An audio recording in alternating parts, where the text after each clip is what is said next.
Hello, let's try to solve another question from exponential equation. Here we have to simplify these three terms. This is our question, so um, let's try to solve it. But at first, let us look the denominator part of these three terms. Since we can see these, the denominator of second term is in the form a. I've written this part as a. This is just a supposition or assumption.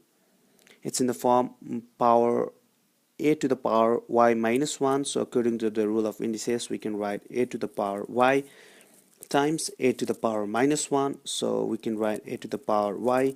This a to the power minus 1 can be written as 1 by a. So we can write a to the power y divided by a for this second term. So let's go on solving. At first, I write the first term as it is, and for the second term I can write the numerator as it is, but the denominator I can write is as yp power y divided by yp. So I've already told you why we can write it in this form. Similarly, for the third part or the third term, we can write it as yp power y times yp power minus 2. So we can rewrite it as this term as 1 by yp squared, and we can just multiply yp squared over here, but for that we have to erase this part.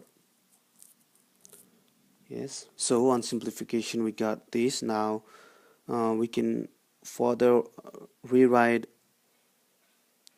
this as this. The denominator goes upward, it's just the reciprocal. So when this denominator goes upward, we can write 2p times y minus p divided by y minus p power y times, again this y minus p whole squared goes upward as a reciprocal, so this becomes numerator, and we have denominator y minus p to the power y. So we can see all these three terms have now have the same denominator, which is y minus p to the power y.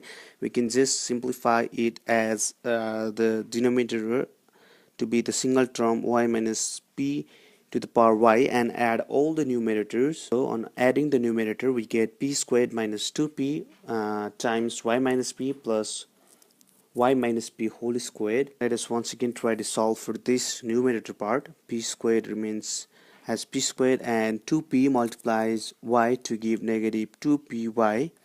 This negative and negative multiplies to give positive 2p times p gives 2p squared, and y minus p whole squared can be expanded as y squared minus 2yp plus p squared. As it's in form a minus p whole squared, so the formula we can just expand.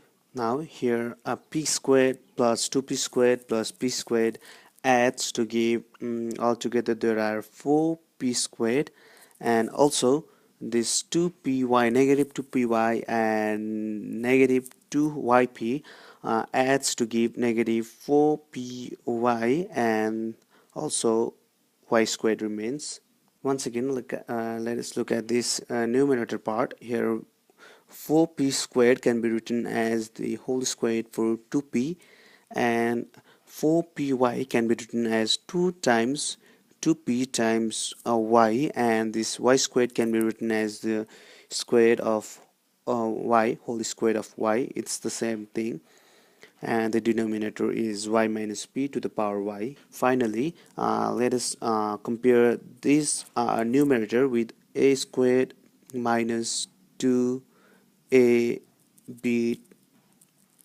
plus b squared. So it's in the form a squared minus 2ab plus b squared, where a is equal to 2p and b is equal to y. So a squared minus 2ab plus b squared can be written as a minus b whole squared. It is our formula. So this numerator can also be written in the form a minus b whole squared. So for a we can write 2p, and for b we can write y. So 2p minus y whole squared divided by y minus p to the power y. So I don't think we can further simplify this equation or this term. So this is our final simplification, and yes, this is our answer. So I hope you got the concept, and yes, thanks for watching.